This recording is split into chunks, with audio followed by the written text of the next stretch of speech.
Gəlin davam eləyək 88, 89, 90-cı suallarına. 88-də deyir ki, klaviaturadan aralarında bir plus simvolu olmaqla tam ədədlərdən ibarət bir sətr daxil edilmişdir və bu ədədlərin müsbət olanlarının cəmini və hasilini çapa verən proqram. Müsbət olanlar, yəni sıfırdan böyüklərin cəmin və hasili tapılır. Onda sətr dediyinə görə klaviaturadan sətr daxil edəcəm. Yəni n bərabərdir, inputuna daxil edirəm. Daha sonra belə deyək də, aralarında bir plus simvolu olmaqla mən nə edəcəm? Splitlə bunu yerinə yetirə bilərəm. Onda deyim ki, A bərabərdir, aralarında bir plus simvolu qoysun split. N nöqtə split bu formada yazacağım, yəni plus simvolu qoyması üçün. Daha sonra cəmləməsi üçün S-ə 0 deyəcəm. Hasili tapması üçün H-a da 1 deyəcəm. Və daha sonra A sətrinə birbaşa müraciət eləyəcəm.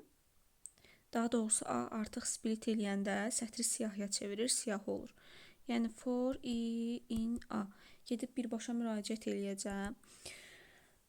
Və buradan belə deyək, bir dənə dəyişən götürüm. Deyim ki, I-ni geçsin sətirdə daxil, elə bil bunu ədədə gətirsin. Yəni x bərabərdir, int I eləyək ki, bunu ədəd tipində eləsin. Və şərt verim ki, if mənim bu x-ım əgər böyüksə sıfırdan, onda neynəsin? S cəmin istəyir. Yəni s bərabərdir, s plus x eləsin. H da ki, onun hasilini tapsın. Yəni h bərabərdir, h vuraq, demək x eləsin. Və ən sonda bu formada cəm 7 hasil 10, yəni biz bu formada bir cəm almalıyıq. Ona görə deyirəm ki, printin daxilində print bir cəmi çıxarsın, dırnaqları silsin, cəmi çap eləsin. Və cəm olaraq biz S-i vermişik ki, bir də S-in özünü çap eləsin. Daha sonra hasil parametri olaraq, yəni hasili çap eləməlidir. Hasil bərabərdir, çıxışda 10-dur. Yəni bir hasil çap eləsin, hasil bərabərdir çap eləsin. Bir də 10-u çap eləməlidir. Yəni hasil üçün biz h vermişik də, bir də h-ı çap eləməlidir. Baxın bu formada. Nəticəm olacaq belə. Daha sonra davam eləyək. Burada 89-cu sualla.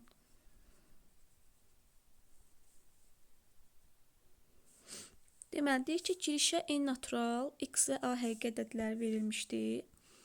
Onda biz bu cəmi almalıyıq.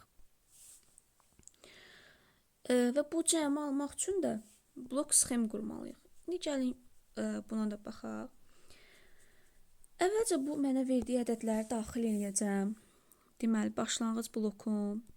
Daha sonra deməli, x-dır, a-dır, n-dir. Mən bunları daxil eləməliyəm. Deməli, x, a, n.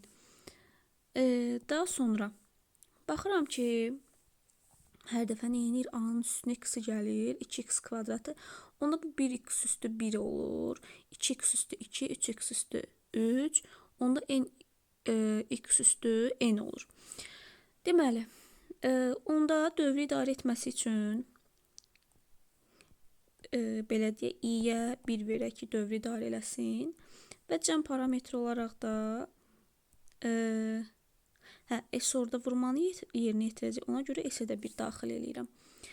Və deyirəm ki, nə qədər ki, i kiçik bərabərdirsə n-dən,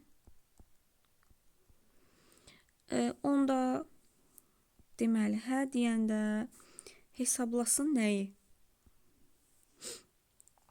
Deməli, S bərabərdir, S vuraq, A üstə gələk, i vurulsun, deməli, x üstü i-ni hesablasın. Yəni, 2 ulduz, bunu da belə yazaq.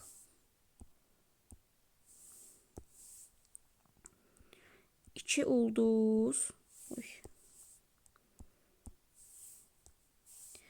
i.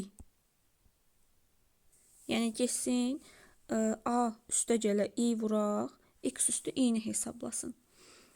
Və daha sonra buradan gələndə i dövrü idarə eləyir deyə dövrün bir yerdə dayanması üçün i-ni hər dəfə bir-bir artırıram. Və burada yox deyəndə də deməli, yox deyəndə də nəyə çap eləsin? Hesablayan nədirsə onu. Yəni, yox deyəndə də S-ə çap eləsin. Çıxışa gedəcək S və son. Bu da oldu blok sxem. Bunu modifikasiyalı dövrlə də yazmaq olardı. Bu formada da yazmaq olar. Daha sonra davam edək 90-cı sualla. Deyir ki, girişə x, y tam ədədləri və mərkəzi koordinat başlanğıcında olan çevrənin radiusunun uzunluğu r verilmişdir. Aha. Və bizdən nə istəyir? Çevrənin kənar xətti üzərində olmayan A, X, Y nöqtəsinin bu çevrənin ştrixlənmiş hissəsinin daxilində olduqda bəli. Daxili, yəni bu yuxarı hissəni nəzərdə tutur. Onda yuxarı hissədə olarsa, deməli X sıfırdan böyük olmalıdır, Y kiçik olmalıdır. Aşağı hissədə də X kiçik olmalıdır, Y böyük olmalıdır. Bir də ümumiyyətlə çevrənin daxilində olanda X kvadratı, Y kvadratı kiçik olmalıdır R kvadratından. Onda deməli əvvəlcə mən verilənləri daxil eləməliyim. Yəni nə var? X var, Y var, bir də R var. Onda deyəcəm ki, X bərabərdir int input. Daha sonra Y bərabərdir int input. Bir də R var, radius var. R bərabərdir int input. Aha, daha sonra if şərtində deməliyəm ki, deməli, X kiçikdirsə sıfırdan və Y böyükdürsə sıfırdan. Yəni X mənfi olur, Y müsbət olur. And Y böyükdürsə sıfırdan və ya tərsinə X müsbət olsun, Y mənfi olsun, yəni aşağıda olması üçün. Onda deyim ki, deməli, X böyükdürsə sıfırdan və Y kiçikdirsə sıfırdan. Y mənfidirsə, X müsbət, Y mənfidirsə. Bir də nə olmalıdır? Dedim ki, R kvadratından kiçik olmalıdır. X kvadratı, Y kvadratı. Yəni, and, onu da bu aşağı hissədən yazacağım. And X kvadratı, yəni X vuraq X üstə gələk Y kvadratı, yəni Y vuraq Y kiçikdirsə R-in kvadratından, yəni R vur R-dən. Yəni bu şərtim ödənsəm, onda print bəlini çap eləsin. Print, deməli, dırnaq içərisində bəlini çap eləsin. Dırnağı silib bəlini ekrana çıxaracaq. Əks halda, yəni bunun else hissəsində print xeyri çap eləsin. Print xeyr. Aha. Bu da olacaq 90-cı sualın deməli cavabı.